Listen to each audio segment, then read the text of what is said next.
ನಮಸ್ತೆ ಸ್ನೇಹಿತರೆ, ಹೇಗಿದ್ದೀರಾ ಎಲ್ಲರೂ? ನೀವೆಲ್ಲರೂ ಚೆನ್ನಾಗಿದ್ದೀರಾ ಅಂತ ಭಾವಿಸ್ತಾ ಇವತ್ತಿನ ರೆಸಿಪಿ ಸ್ಟಾರ್ಟ್ ಮಾಡ್ತೀನಿ.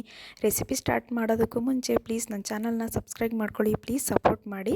ಬನ್ನಿ, ಸಿಂಪಲ್ಲಾಗಿ ಒಂದು ಹೀರೆಕಾಯಿ ಪಲ್ಯ ಮಾಡೋಣ. ಹೀರೆಕಾಯಿ ತಂದಿದ್ರು ಮನೆಗೆ. ಬೆಳಗಿನ ತಿಂಡಿಗೆ ಏನು ಮಾಡೋದು ಅಂತ ಚಪಾತಿ ಜೊತೆಗೆ ಹೀರೆಕಾಯಿನೇ ಹಾಕಿ ಒಂದು ಪಲ್ಯ ಮಾಡಿಬಿಡೋಣ ಅಂತ ಡಿಸೈಡ್ ಮಾಡಿ ಕ್ವಿಕ್ಕಾಗಿ ಇದಕ್ಕೆಲ್ಲ ಏನೇನು ಬೇಕಂತ ತೋರಿಸ್ತೀನಿ ನೋಡಿ. ಹೀರೆಕಾಯಿ ನಾನು 1.5 ಅಷ್ಟು ಹೀರೆಕಾಯಿನ ಪೀಲ್ ಮಾಡಿ ತೊಳೆದಿಟ್ಟಿಟ್ಕೊಂಡಿದ್ದೀನಿ. ಹಾಗೆ 2 ಈರುಳ್ಳಿನ ಹಚ್ಚಿಟ್ಕೊಂಡಿದ್ದೀನಿ, 2 ಟೊಮೆಟೊ, ಸ್ವಲ್ಪ ಕರಿಬೇವಿನ ಸೊಪ್ಪು ಒಗ್ಗರಣೆಗೆ, ಸಾಸಿವೆ, ಕಡಲೆಬೇಳೆ, ಕೊತ್ತಂಬರಿ ಸೊಪ್ಪು, ಸ್ವಲ್ಪ ಕಾಯಿ ತುರಿ ಇದ್ದರೆ ಫಟಾಫಟ್ ಅಂತ ಟೇಸ್ಟಿಯಾಗಿರೋವಂಥ ಹೀರೆಕಾಯಿ ಪಲ್ಯ ರೆಡಿಯಾಗುತ್ತೆ. ಚಪಾತಿಗೆ, ಅಕ್ಕಿ ರೊಟ್ಟಿಗೆ ಸೂಪರ್ ಕಾಂಬಿನೇಷನ್. ಹಾಗೆ ಮಧ್ಯಾಹ್ನದ ಊಟದ ಜೊತೆಗೂ ಇದನ್ನು ಸೈಡಲ್ಲಿ ಪಲ್ಯ ಥರನೂ ಕೂಡ ನೆಂಚ್ಕೊಳ್ಳೋಕ್ಕೆ ಇಟ್ಕೋಬೋದು. ಈಗ ನೋಡಿ, ನಾನು ಎಲ್ಲನೂ ರೆಡಿ ಮಾಡಿ ಏನೇನು ಬೇಕಂತ ತೋರಿಸ್ತಾ ಇದ್ದೀನಿ. ಈ ಥರ ಸಣ್ಣಗೆ ಹೀರೆಕಾಯಿನ ಹಚ್ಚಿಟ್ಕೊಂಡಿದ್ದೀನಿ, ಟೊಮೆಟೊ ಹಚ್ಚಿಟ್ಕೊಂಡಿದ್ದೀನಿ, ಹಾಗೆ ಈರುಳ್ಳಿ, ಕೊತ್ತಂಬರಿ, ಕರಿಬೇವು. ಈಗ ಒಂದು 2 to 3 ಸ್ಪೂನ್ ಆಯಿಲ್ ಹಾಕ್ಕೊಂಡು, ಆಯಿಲ್ ಬಿಸಿ ಆದಮೇಲೆ ಸಾಸಿವೆ ಸಿಡಿದ ನಂತರ ಕಡಲೆಬೇಳೆ ಹಾಕಿದ್ದೀನಿ.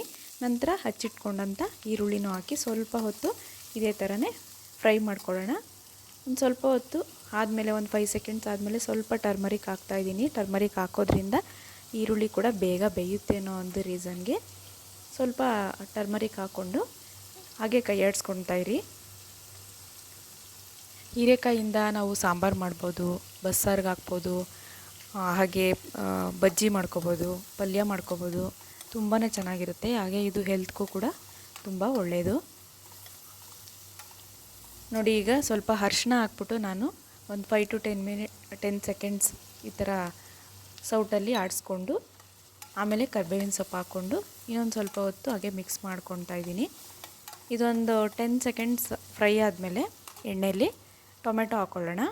2 ಟೊಮೆಟೊ ತೊಗೊಂಡು ನಾನು ಹಚ್ಚಿಟ್ಕೊಂಡಿದ್ದೆ, ಅದನ್ನು ಕೂಡ ಇದಕ್ಕೆ ಸೇರಿಸ್ಕೊಂಡು ಬೇಯಿಸ್ಕೊಳ್ಳೋಣ. ಈಗ ಒಂದು 3 ಮಿನಿಟ್ಸ್ ಇದನ್ನು ಸಿಮ್ಮಲ್ಲಿ ಇಟ್ಕೊಂಡು ನಾನು ಟೊಮೆಟೊ ಎಲ್ಲ ಬೇಯಲಿ ಅಷ್ಟರಲ್ಲಿ ಸ್ವಲ್ಪ ಉಪ್ಪು ಸೇರಿಸ್ಕೊಳ್ಳೋಣ. ಉಪ್ಪು ಸೇರಿಸ್ಕೊಂಡ್ರೆ ಟೊಮೆಟೊ ಬೇಗನೆ ಬೇಯುತ್ತೆ. ಇದಕ್ಕೆ ಬೇಕಾಗಿರುವಂಥ ಇಂಗ್ರೀಡಿಯೆಂಟ್ಸ್ ನೀವೇ ನೋಡ್ತಾ ಇದ್ದೀರಲ್ಲ, ಮನೆಯಲ್ಲೇ ಇರೋವಂಥ ಈರುಳ್ಳಿ, ಟೊಮೆಟೊ, ಹಾಗೆ ಸ್ವಲ್ಪ ಖಾರಕ್ಕೆ ನಾನು ಮೆಣಸಿನ್ಕಾಯಿ ಯೂಸ್ ಮಾಡ್ತಾಯಿಲ್ಲ, ಮಸಾಲೆ ಪೌಡ್ರು ಅಂದರೆ ತರಕಾರಿ ಸಾಂಬಾರ್ಗೆ ಹಾಕ್ತೀವಲ್ಲ ಆ ಮಸಾಲೆ ಪೌಡರ್ನ ನಾನು ಒಂದು ಅರ್ಧ ಸ್ಪೂನ್ ಸೇರಿಸ್ಕೊತೀನಿ. ತುಂಬ ಟೇಸ್ಟಿಯಾಗಿರುತ್ತೆ ನೋಡಿ. ಟೊಮೆಟೊ ಕೂಡ ಒಂದು 2 ಮಿನಿಟ್ಸಲ್ಲೇ ಇದು ಬೆಂದಿದೆ. ಈಗ ನಾವು ಹೆಚ್ಚಿಟ್ಕೊಂಡಿರೋಂಥ ಹೀರೆಕಾಯಿನೂ ಕೂಡ ಸೇರಿಸಿ ಮಿಕ್ಸ್ ಮಾಡ್ಕೊಂಡಿದ್ದೀನಿ. ಬೇಗನೆ ಆಗುತ್ತೆ ಫ್ರೆಂಡ್ಸ್, ಒಂದು 10 ಮಿನಿಟ್ಸಲ್ಲೇ ಇದು ರೆಡಿ ಆಗಿಬಿಡುತ್ತೆ ನೋಡಿ. ಈಗೆಲ್ಲ ನೀರು ಬಿಟ್ಟಿದೆ, ಸ್ವಲ್ಪ ನೀರು ಬಿಡುತ್ತೆ ಹೀರೆಕಾಯಿ. ನಾನೊಂದು ಅರ್ಧ ಗ್ಲಾಸಷ್ಟು ನೀರು ಹಾಕ್ಕೊಂಡಿದ್ದೆ. ಸ್ವಲ್ಪ ಹೊತ್ತು ಒಂದು 2 ನಿಮಿಷ ಅದು ಆಯಿಲಲ್ಲೇ ಈರುಳ್ಳಿ ಟೊಮೆಟೊ ಜೊತೆ ಬೆಂದ ಮೇಲೆ ಒಂದು ಅರ್ಧ ಗ್ಲಾಸ್ ನೀರು ಹಾಕ್ಕೊಂಡು, ಈಗ ನಾನು ಹೇಳಿದ್ನಲ್ಲ ಮಸಾಲೆ ಪೌಡರ್ ಅಂದ್ಬಿಟ್ಟು ತರಕಾರಿಗೆ ಅಂದರೆ ತರಕಾರಿ ಸಾಂಬಾರ್ಗೆ ಹಾಕುವಂಥ ಮಸಾಲೆ ಪೌಡರ್ನ ಒಂದು ಅರ್ಧ ಸ್ಪೂನ್ ಸೇರಿಸ್ಕೊಂಡು ಇನ್ನೊಂದು ಸರಿ ಮಿಕ್ಸ್ ಮಾಡ್ಕೊಳ್ಳೋಣ. ಮುಂಚೆನೇ ಹಾಕಬಾರ್ದು ಸಾಂಬಾರು ಪೌಡರ್ನ. ಒಂದು 2 to 3 ಮಿನಿಟ್ಸ್ ಹೀರೆಕಾಯಿ ಉಪ್ಪು, ಟೊಮೆಟೊ, ಈರುಳ್ಳಿ ಜೊತೆ ಬೆಂದ ನಂತರ ಫಸ್ಟೇ ಖಾರದ ಪುಡಿ ಹಾಕಿದ್ರೆ ಹೀರೆಕಾಯಿ ಬೇಗ ಬೇಯೋದಿಲ್ಲ. ಹಾಗಾಗಿ ಒಂದು 2 to 3 ಮಿನಿಟ್ಸ್ ಬೇಯಿಸ್ಕೊಂಡ್ಮೇಲೆ ಖಾರದ ಪುಡಿ ಹಾಕಿ, ಅಂದರೆ ಮಸಾಲೆ ಪುಡಿ ಹಾಕಿ ಈಗ ಮಿಕ್ಸ್ ಮಾಡ್ಕೊಂಡಿದ್ದ ನಂತರ ನಾನು ಇನ್ನೊಂದು ಸ್ವಲ್ಪ ನೀರು ಸೇರಿಸ್ಕೊಂಡಿದ್ದೀನಿ. ಈಗ ಒಂದು ಅರ್ಧ ಗ್ಲಾಸಷ್ಟು ನೀರು ಹಾಕ್ಕೊಂಡು ಮುಚ್ಚಳ ಮುಚ್ಚಿ ಒಂದು 5 ಮಿನಿಟ್ಸ್ ಈ ಥರ ಕುದಿ ಬರೋದಕ್ಕೆ ಬಿಡಿ.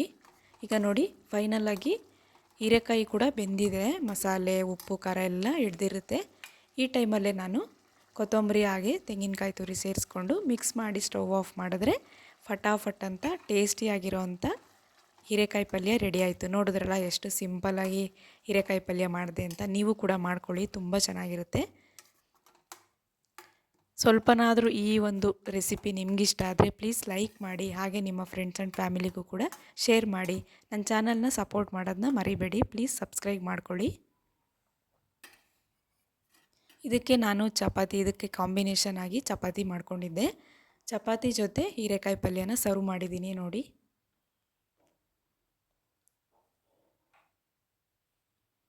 ಓಕೆ ಫ್ರೆಂಡ್ಸ್, ನೋಡಿದ್ರಲ್ಲ. ಮತ್ತೆ ಸಿಗ್ತೀನಿ ಮುಂದಿನ ರೆಸಿಪಿಯೊಂದಿಗೆ. ಅಲ್ಲಿವರೆಗೂ take care, bye. Thank you for watching.